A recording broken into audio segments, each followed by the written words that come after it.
es el tema de el ajuste anual de sueldos y salarios, o el recálculo anual, o la declaración anual de sueldos y salarios que en algún momento dado vamos a tener que presentar, ya sea antes de fin de año o a más tardar durante el mes de febrero, para ser específicos, el día más tardar el 15 de febrero.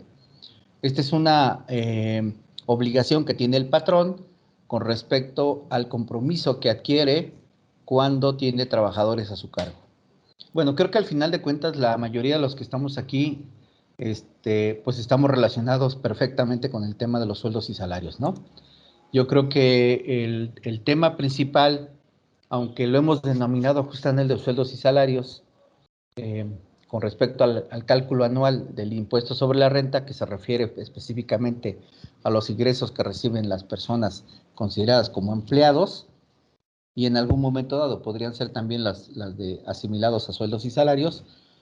Este tema está muy acotado a este concepto, pero la temática que le quiero dar es precisamente lo que se comentaba hace un momento. Durante todo el año, nuestra finalidad como áreas de RH, como áreas de fiscales asociadas al tema de la nómina, pues está enfocado en cómo lograr beneficios al trabajador.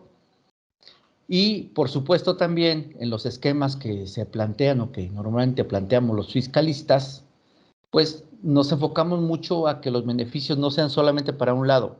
Los beneficios tratamos de equilibrarlos en que efectivamente el trabajador reciba una remuneración económica más grande con una menor carga impositiva, pero por otro lado también buscamos que el esquema beneficie al patrón, ya sea en el tema de la deducción para efectos de ISR o en la disminución de la carga impositiva del tema seguridad social. Para eso, nosotros tendremos que conocer, analizar perfectamente cuáles son esos esquemas de beneficios que podemos aterrizar en un plan. Definitivamente el tema trae muchas aristas. Una de ellas que me han consultado demasiado es el tema de cómo disminuir la rotación de personal. Hay beneficios que están considerados dentro de la propia ley del impuesto sobre la renta y otros que no son muy claros o muy transparentes el cómo usarlos, el cómo beneficiar al trabajador, pero que nos deja demasiado amplio el esquema para poder utilizar. Estoy hablando específicamente de un tema que se llama previsión social, que vamos a tratar de tocarlo hasta donde nos lo permita la temática que traigo, pero que en un punto medular es el esquema básico para poder otorgar beneficios a los trabajadores. Ahora, reglas particulares de esta presentación, yo les pediría que si tienen alguna pregunta o algún comentario, lo podamos ir sobrellevando sobre la marcha, es decir, levantan la mano, les doy el acceso para que ustedes puedan hacer su pregunta, su comentario y continuamos. No me reserven las preguntas para el final, para que no se nos vayan a quedar en el tintero y que esta participación no sea un monólogo, sea más bien una participación donde todos podamos aportar y podamos comentar de los temas que vamos a estar tocando, ¿de acuerdo? Entonces, para iniciar la presentación, pues obviamente aquí en el tema que yo traigo, pues principalmente la obligación. ¿Dónde está contenida la obligación? Bueno, al final de cuentas, en algún momento dado se creó una confusión con el tema de obligación patronal de realizar el cálculo y la obligación de presentar la declaración anual de sueldos y salarios. Hubo confusiones porque hace algunos ayeres, los que nos dedicamos a este tema, presentábamos una declaración anual de sueldos y salarios durante el mes de febrero, y esa declaración nos permitía informarle a la autoridad todos los ingresos que yo le había pagado a mi trabajador. Y en esa declaración hacía un recálculo directo de manera anualizada, porque recordemos que durante el año el trabajador recibe ingresos que son muy repetitivos durante semana a semana, quincena a quincena o mes a mes o catorcena a catorcena, bajo el esquema que le paga el patrón, pero hay ingresos que el trabajador recibe durante un periodo específico, pero que corresponden a un periodo anualizado. Estoy hablando específicamente de aguinaldos, primas vacacionales, PTUs, y que en un momento dado La mecánica de cálculo en algunas ocasiones no se hace de manera correcta, se aplica sobre el cálculo anualizado, se puede aplicar una tarifa semanal o una tarifa quincenal o una tarifa mensual, o bien utilizar la mecánica que establece el propio reglamento de la ley del impuesto sobre la renta. Y esto por consecuencia nos lleva a identificar que en algún momento pueden existir diferencias en el cálculo del impuesto.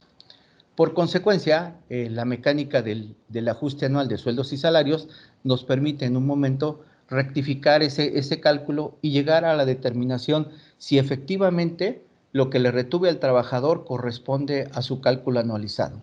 Esto es importante recalcar que durante las semanas o quincenas en las que yo le pago al trabajador, la retención del impuesto sobre la renta no es definitiva, corresponde a un pago provisional. Por consecuencia, tendrá que hacerse la declaración anual para poder determinar si la retención cubrió el impuesto anualizado, si hay un saldo a retener adicional al trabajador o si tiene un saldo a favor, el cual deberá ser compensado en las siguientes pagos. ¿Hasta aquí no hay ningún comentario? Todo bien, gracias. Ok, de acuerdo. Bien, seguimos entonces con la siguiente lámina. Y que en un momento dado me va a dar la pauta. Fíjense que en el andar de mi vida profesional he llegado a un punto donde llegamos a interactuar con empresas y con Juan Carlos, perdóname, no personas se ve encargadas. en la Sí, pantalla nada. no se ve, No, la presentación no, perdóname. no te preocupes.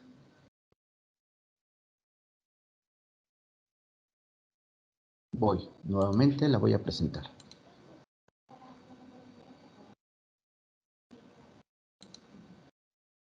Ahí ya se ve. Sí, es correcto. Va. Ok.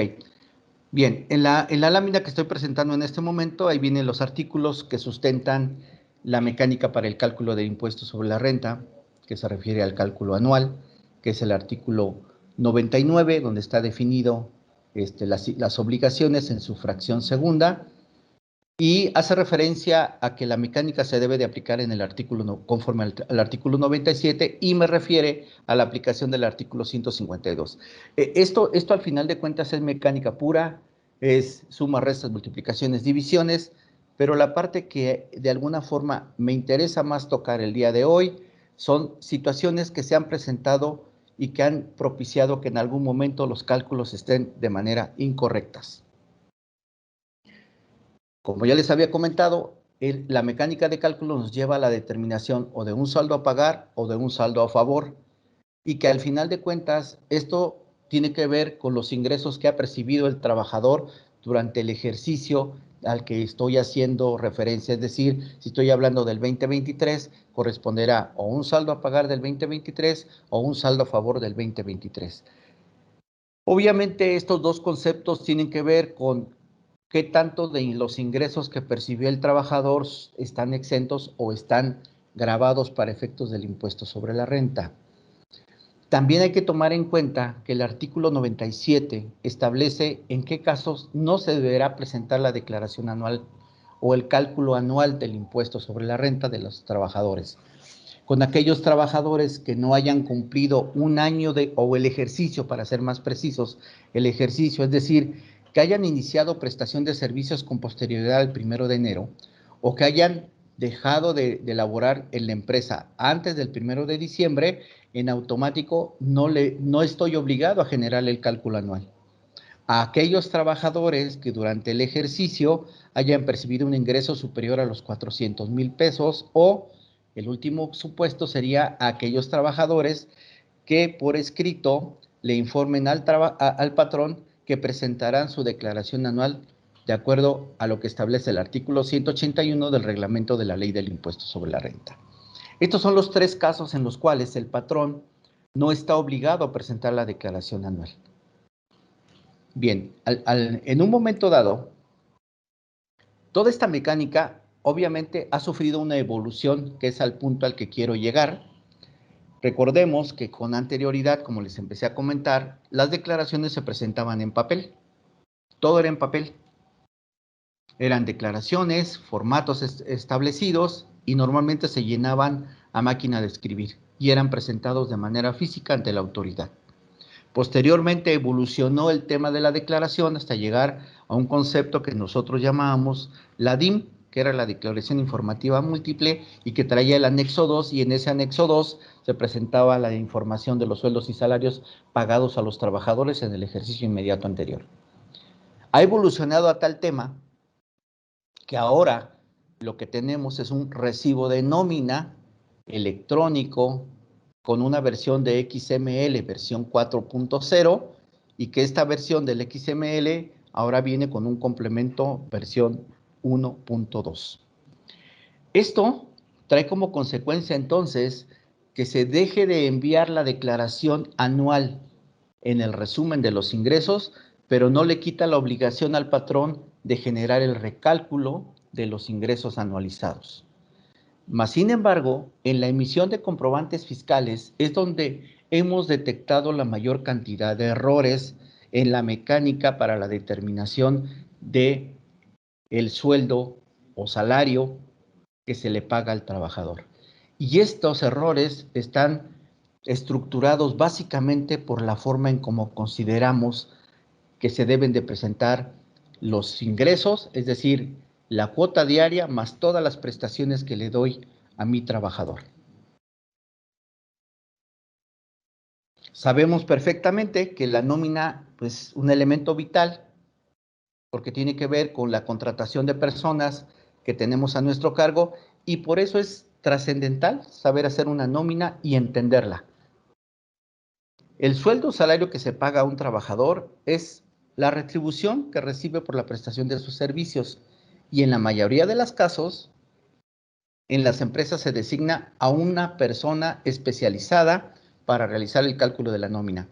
En un punto importante, si analizamos la cantidad de leyes que intervienen en el cálculo de una nómina, nos podremos dar cuenta que no es una tarea fácil para quien tiene a su cargo la elaboración de la nómina.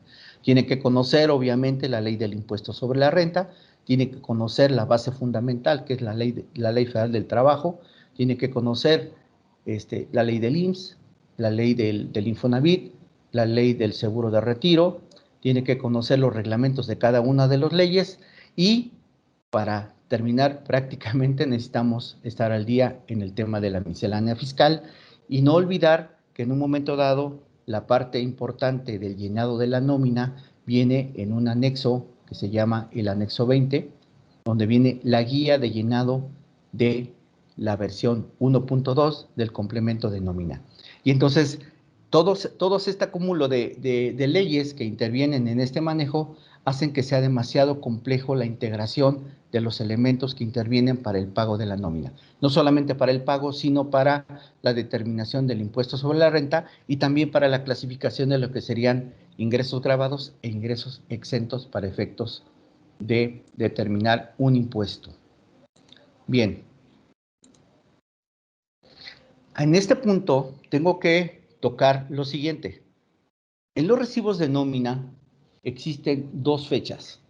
Una fecha de emisión, timbrado, que corresponde a la fecha en que el recibo electrónico se timbra, es decir, en el momento en que se le coloca el sello digital que ha gestionado la empresa o el patrón, y en esa fecha se emite efectivamente el documento y se timbra. Mas, sin embargo, existe una fecha adicional dentro del recibo que se denomina fecha de pago, que corresponde a la fecha en que se registró en el recibo y que corresponde al día de pago del salario. Es decir, yo la puedo timbrar hoy y poner como fecha de pago el viernes. Y para efectos fiscales, la fecha que se considera como básica es la fecha de pago, no la fecha de emisión timbrada. Cuando nosotros nos dedicamos a la parte de la declaración de impuestos de las empresas y tenemos que declarar el ISR retenido de los trabajadores, entramos a la portal y vemos que ya está colocado ahí un monto de retenciones de los trabajadores, que este monto se proviene principalmente de todo el cúmulo de los recibos que yo timbré durante el periodo del mes al que corresponde. Pero esta integración se va acomodando de manera integrada, tomando como base la fecha de pago que aparece en el recibo, no así la fecha del timbrado. Esto por consecuencia trae una serie de situaciones que debemos de tomar en cuenta, sobre todo cuando estamos en periodos donde en la semana intervienen días de un mes anterior y días de un mes posterior, porque en un momento dado, si la fecha de pago corresponde al mes posterior, entonces esa retención no va a aparecer, para poner un ejemplo, no aparecería en el mes de agosto, si es que la fecha dice septiembre, la fecha de pago dice septiembre. Por consecuencia, la acumulación de la retención se va a ir al mes subsecuente, que es septiembre. Y esto en algunos casos ha traído diferencias entre lo enterado al SAT y lo que el SAT tiene identificado como lo que debí de enterar.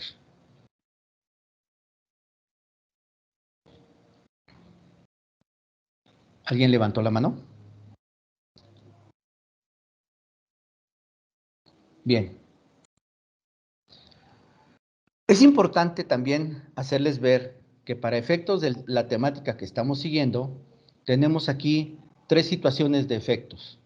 El tema de la deducción. Para efectos del tema de la deducción, el patrón podrá deducir los pagos por concepto de sueldos y salarios siempre y cuando cumpla con todas las reglas establecidas en la Ley del Impuesto sobre la Renta, su reglamento y la miscelánea. Por otro lado, tenemos un efecto de acumulación de ingresos, pago de ISR. El trabajador, en su carácter de pagador de ISR, cubrirá el impuesto correspondiente en base a lo reportado por el patrón. Es decir, el trabajador no tiene facultad de definir lo que está grabado y lo que está exento. Es la responsabilidad total del patrón el de hacer esa correcta clasificación. Y por último, es importante saber que existe un elemento de efecto que se llama discrepancia fiscal, y que la discrepancia fiscal está contenida en el artículo 91 de la Ley del Impuesto sobre la Renta. Ok, bueno, la parte medular en la que yo estoy sustentando lo que estoy diciendo tiene que ver con el tema de cómo presento mi información, y la base para poder hacer la presentación de estos elementos tiene que ver con la guía de llenado. Y entonces, la guía de llenado en la versión 1.2 me marca cómo debe de establecer la información en cada uno de los complementos o del recibo de nóminas. Y me da una serie de catálogos que yo debo de tomar en cuenta para efectos de colocar cada uno de los conceptos. Sí, es importante conocer el régimen de mi trabajador. Por consecuencia, el trabajador activo, el régimen que debe tener es el de sueldos y salarios, pero aún así la autoridad me ha enlistado 12 regímenes diferentes. El último, que es el 99, lo ha considerado como otro régimen, y ahí tenemos los regímenes a los cuales yo puedo colocar en el recibo. Por otro lado, también me manifiesta los tipos de percepciones que tengo. Es importante que tomen en cuenta lo que está marcando la autoridad. Está definiendo cada uno de los conceptos más comunes que existen en el pago de la nómina. Es decir, aquí están enlistados cada una de las percepciones que puede tener un trabajador. Y me establece una mecánica para cada uno de ellos. En esta parte es donde yo he encontrado la mayor cantidad de posibles errores que pueden provocar una mala determinación del ajuste anual de sueldos y salarios. ¿Esto por qué? Porque en algún momento dado existe una práctica, vamos a llamarlo incorrecta, y una práctica correcta del cómo registrar cada uno de los conceptos. Traigo algunos conceptos básicos que son los que más repetitivamente se han presentado en los errores. Traigo el ejemplo de lo que es el fondo de ahorro. En la presentación que ustedes están viendo en la pantalla, viene lo que es la práctica correcta, las consecuencias de no hacer la práctica correcta, para que podamos irlos analizando. El tema que estamos viendo ahorita en la pantalla es el fondo de ahorro. Normalmente, de manera normal, hemos apreciado que se registra en el recibo de nóminas solo la aportación del trabajador como una deducción. Es decir, si nosotros viéramos el recibo de nómina de frente a mi persona, estaremos viendo del lado izquierdo la parte de los ingresos, del lado derecho la parte de las deducciones. Entonces, en muchos recibos me ha tocado visualizar que solamente la empresa retiene semana a semana, quincena a quincena, la parte del fondo de ahorro que le corresponde al trabajador, pero no reporta en la parte de los ingresos la aportación que hace el patrón al fondo de ahorro. ¿Qué consecuencias tiene esta práctica? Pues que no se timbre el ingreso en cada nómina y por consecuencia la autoridad no se está dando cuenta de que estoy haciendo una aportación al fondo de ahorro. Puede traer como consecuencia que podamos caer en la figura del incumplimiento de las reglas para la conformación del fondo de ahorro. Recuerden que el fondo de ahorro tiene reglas particulares de acuerdo a la ley del impuesto sobre la renta, donde la conformación del fondo se hace con una parte igual entre el patrón y el trabajador y se va conformando de manera conjunta el fondo de ahorro. Consecuencias también se debe de timbrar al final de la vida del fondo de ahorro, se debe timbrar el recibo de entrega del fondo, lo cual implica entonces que podemos tener errores en las mecánicas de cálculo. La práctica correcta nos dice que debemos incorporar en el recibo de nómina como ingreso la aportación de la empresa y como deducción las dos partes para la integración del fondo. Es decir, si el fondo de ahorro representa el 10% del salario del trabajador, en el lado izquierdo deberá aparecer el 10% como ingreso bajo la denominación de fondo de ahorro aportado por el patrón y en el lado derecho deberá haber la retención por la aportación del fondo de ahorro del trabajador y la aportación del fondo de ahorro del patrón. De esta manera se netea para efectos de flujo de efectivo, pero queda reflejado en cada uno de los recibos la aportación que hace el patrón al fondo de ahorro.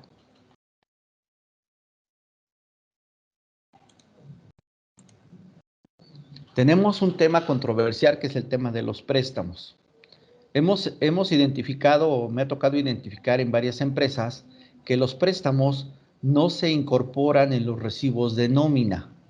Es decir, llega un trabajador, pide un préstamo a la empresa, no al fondo de ahorro ni a la caja de ahorro, sino directamente a la empresa, y la empresa le otorga el préstamo. Como acude al área de recursos humanos a gestionarlo y se le otorga el préstamo, se le puede hacer vía transferencia electrónica o vía cheque nominativo. De esta manera cubrimos la necesidad del trabajador, le entregamos el cheque, pero por otro lado no se incorpora en el recibo de nómina y solamente aparece en el recibo de nómina la parte de la retención del préstamo, pero no aparece documentado el ingreso que recibió el trabajador por el préstamo otorgado. ¿Qué consecuencias tiene esto? El incumplimiento en la obligación de emitir el recibo de nómina por el concepto del préstamo. Como lo vimos en el listado de conceptos que maneja la guía de llenado, debería estar considerado en el recibo. Y un tema adicional, que es el más grave para el trabajador, el riesgo para el trabajador por depósitos no justificados, y esto nos llevaría a un tema que se llama discrepancia fiscal. La discrepancia fiscal, de acuerdo a las últimas reformas que ha sufrido el concepto, está tipificado como un delito fiscal completamente, y este delito fiscal puede ser castigado hasta con la pena corporal, es decir, con la cárcel. Más allá de que en algún momento dado el trabajador pudiera ser requerido para que aclare los ingresos que no corresponden a los ingresos que están contenidos en el recibo de nómina, pero que sí están depositados en su cuenta bancaria y que no están declarados en su declaración anual. Por consiguiente, esto puede ser un perjuicio para el trabajador porque no tiene manera de demostrar el origen del ingreso. Si nosotros colocáramos ese préstamo en el recibo de nómina, entonces el trabajador tendría un documento fehaciente para demostrar lo que se maneja como práctica correcta. Es decir, el depósito del préstamo se debería hacer en la cuenta de nómina del trabajador a fin de transparentar el flujo de recursos. Emitir el recibo de nómina reportando en otros pagos la cantidad entregada de préstamos. Obviamente, este concepto de préstamo no es un ingreso grabado, es un ingreso totalmente exento, lo cual al trabajador no le afecta si lo coloco en el recibo de nómina. Y por último, documentar el préstamo con un contrato y un pagaré. Esto es importante tomarlo en cuenta porque el contrato y el pagaré por sí solos no justifican el concepto de un préstamo. Existe un concepto que se llama fecha cierta dentro de los documentos que nos solicita la Secretaría de Hacienda y Crédito Público o, en su defecto, el SAT, que es el poder corroborar que el acto se llevó a cabo en el momento en que yo digo que se llevó a cabo. Y entonces la manera práctica de poder demostrar esta fecha cierta es otra vez con el recibo completamente timbrado.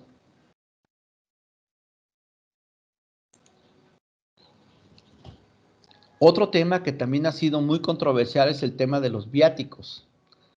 Los viáticos es una situación que se presenta sobre todo con aquellos colaboradores que tienen actividad de operaciones de venta, donde normalmente tienen que salir a colocar, a vender, a conocer nuevos clientes, y en esa práctica se les otorgan viáticos. Estos viáticos tienen el carácter de subsanar los gastos que tiene que realizar el colaborador para traslado, para alimentación y para su descanso, es decir, hospedaje. En muchas de las ocasiones, este concepto de viáticos se les otorgan ya sea vía depósitos a sus tarjetas personales, ya sea de nómina o cualquier otra tarjeta personal, y posteriormente el trabajador tiene que venir a comprobar las partidas ejercidas. Puede haber un faltante, puede haber un sobrante, pero el trabajador al final de cuentas ya ejerció ese recurso. Las consecuencias de hacer una práctica indebida con este tema es una acumulación incorrecta del ingreso del trabajador y por consecuencia una retención incorrecta. Esto es importante saber, que los viáticos pueden ser exentos siempre y cuando se cumplan con las reglas específicas que establece la ley del impuesto sobre la renta. Sin embargo, si no se cumple con esas reglas, los viáticos pueden llegar a ser considerados parte del salario del trabajador y por consecuencia estar gravados para efectos del ISR. Otra de las consecuencias es el incumplimiento en la obligación de emitir el recibo de nómina por el concepto de viáticos.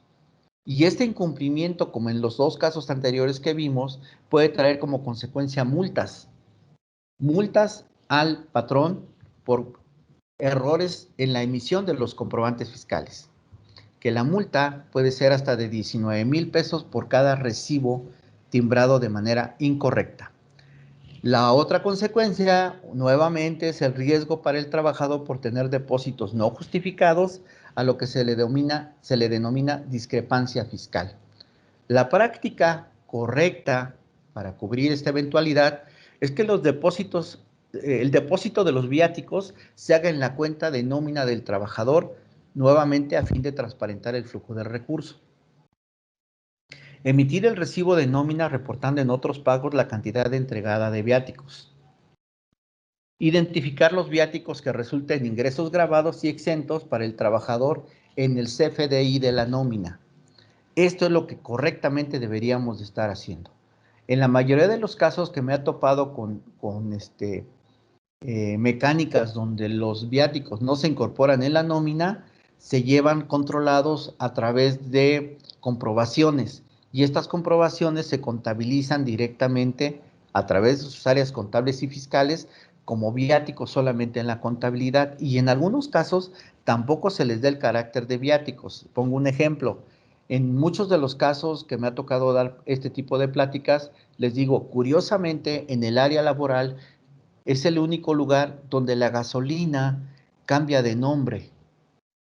Y me preguntan, ¿por qué cambia de nombre? Ah, porque la gasolina que le doy a mi colaborador para que realice una práctica de viáticos, la gasolina cambia de nombre. Ya no es gasolina, es viático. Pero si dentro de mi esquema de prestaciones que le doy a los trabajadores tengo un concepto de vales de gasolina, entonces la gasolina deja de ser gasolina y se llamará previsión social. Y el concepto de gasolina solamente va asociado al combustible que es utilizado en los medios de transporte para entregar las mercancías, para recolectar las mercancías o para mover al personal. Bajo ese concepto, sí toma el carácter de gasolina, pero en los otros dos ejemplos que les puse, cambia de nombre. Esto es importante tenerlo debidamente clasificado porque en algún momento dado los conceptos de viáticos pueden ser supervisados por la autoridad y tendremos que demostrar perfectamente el origen del recurso y el destino del recurso. Y en este caso tendríamos que demostrar perfectamente que son viáticos y que los viáticos están perfectamente documentados, que fueron utilizados para representar al patrón y que fue una encomienda del patrón mismo hacia el trabajador para realizar esa actividad. Cuando esto se cumple, los viáticos cumplen con su cometido y por consecuencia son deducibles para el patrón y no integran en la base de la determinación del impuesto sobre la renta para el trabajador. Esto es así cumpliendo con las normas establecidas en las diferentes leyes fiscales. Gastos médicos mayores. La empresa le otorga al trabajador la prestación de una póliza de gastos médicos mayores, la cual no se incluye en la nómina.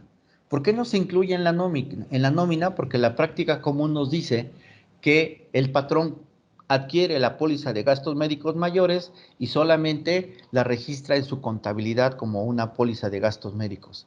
Pero sin embargo, al ser una prestación para el trabajador, que es el que va a ser beneficiado con este concepto, debería de incorporarse en el recibo de nóminas, porque es una prestación derivada de la relación laboral y por consecuencia el patrón la debe reportar en el complemento de pago en el pago de las primas que amparan en estos seguros, ya sea un seguro de vida o un seguro de gastos médicos.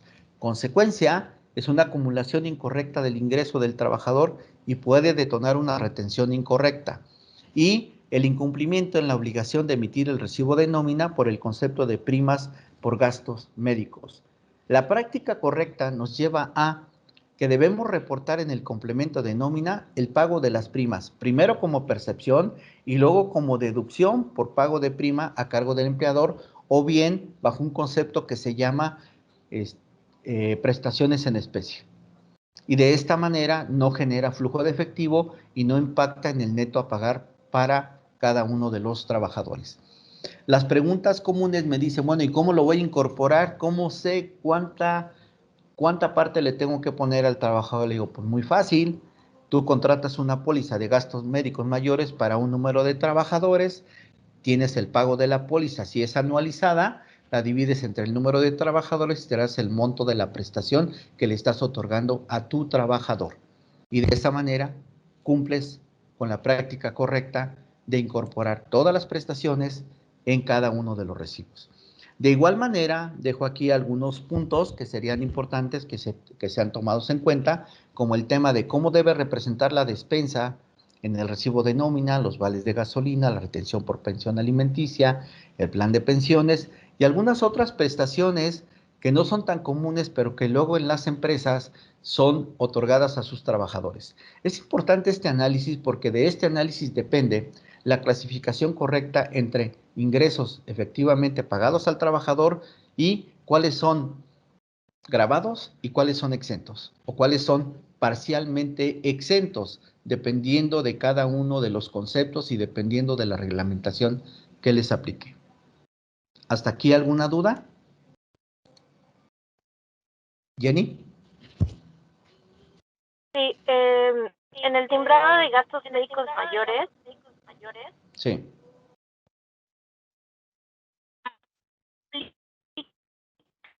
¿Seguro de vida o gastos médicos mayores o menores? Perdón, se cortó, no te entendí bien. Se aplica también para seguro de vida. Sí, para todos. Seguro de gastos médicos menores, seguro de gastos médicos mayores y seguro de vida. Atendiendo que quien cubre el gasto, la erogación es el patrón, pero el beneficiario de la póliza es el trabajador. Entonces lo que le estás otorgando es una prestación en servicio, porque en su momento el trabajador va a recibir el beneficio o del seguro de vida, que en este caso es un seguro de muerte, ¿verdad? Lo va a recibir su familia, pero el seguro de gastos médicos menores lo recibe él y su familia, cuando la póliza cubre también a la familia. Y el seguro de gastos médicos mayores es la misma situación. En los tres casos deberíamos de estarlos incorporando como una prestación percibida por el trabajador en especie.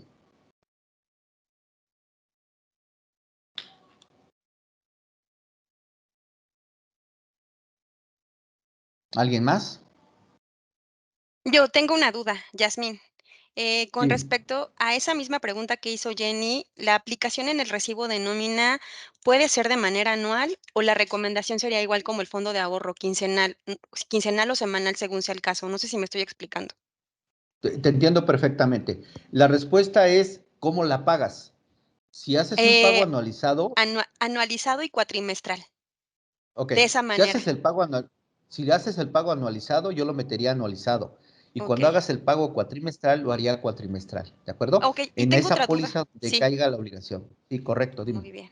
Era con respecto al tema de los viáticos. Sí, Mencionó que los viáticos que se trasladan, digamos que a la cuenta de nómina, también tienen que ser reflejados en el recibo. Nosotros aquí sí, manejamos diversos tipos, o sea, hemos manejado diversos escenarios. Tenemos una tarjeta tipo monedero electrónico y es ahí donde se van, digamos correcto. que reflejando esos viáticos. Para ese efecto, ¿hay necesidad de reflejarla en el recibo de nómina? O no necesariamente. Mi Luego le respuesta, mi respuesta es sí, okey, deberías de incorporar. debería. Mira, Y es que el tema, no sé, dime, adelante. ajá, luego le quería como poner otro escenario que también tengo, a Claro, cuando no tenemos comprobación de viáticos, nosotros manejamos un concepto que se llama bono de viaje y efectivamente lo grabamos. así es, Creo que ahí lo estamos haciendo bien. Pero muchas veces también, tenemos otro tercer escenario en donde se deposita la cuenta de nómina y se lleva un archivo por aparte que se comprueba con facturas, pero esa parte tampoco no la correcto, reflejamos en el recibo de nómina. así es, Entonces, ahí, mi duda es si tenemos que reflejarlo y, o sea, lo que quiero preguntar es, ¿tengo que reflejar el monto que deposité en la cuenta de nómina en el recibo? Y a su vez tener la comprobación de las facturas de ese depósito, ¿correcto? Ese sería el deber ser. correcto.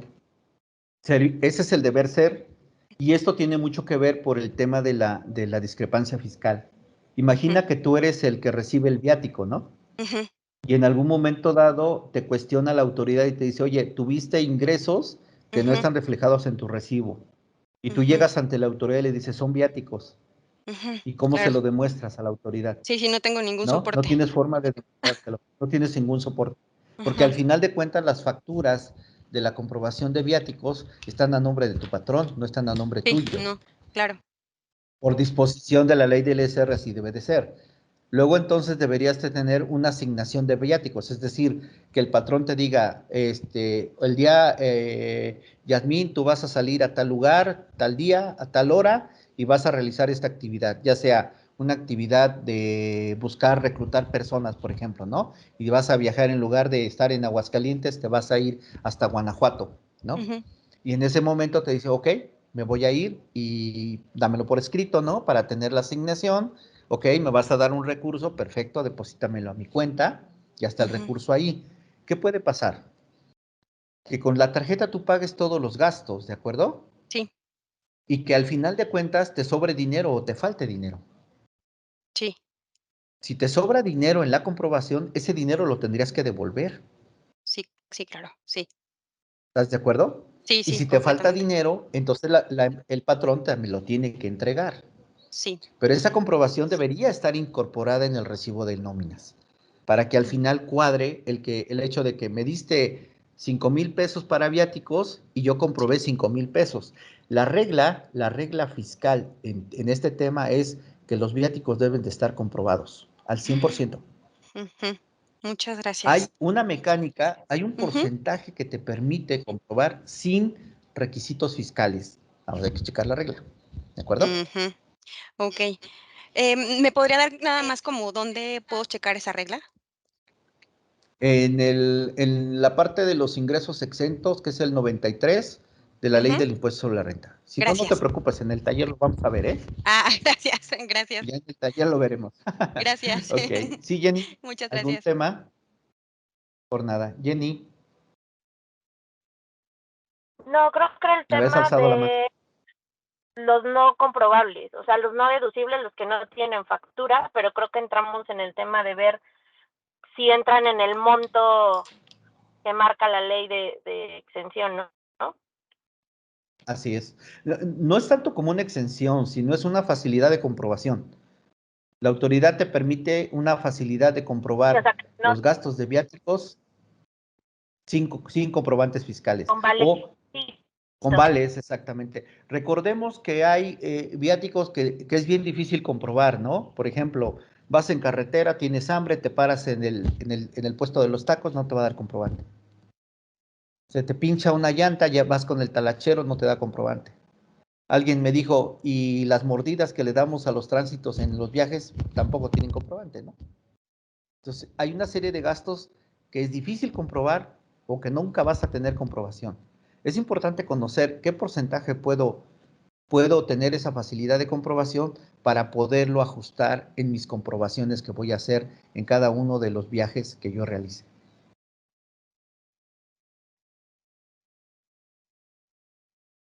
¿Algún otro comentario, pregunta?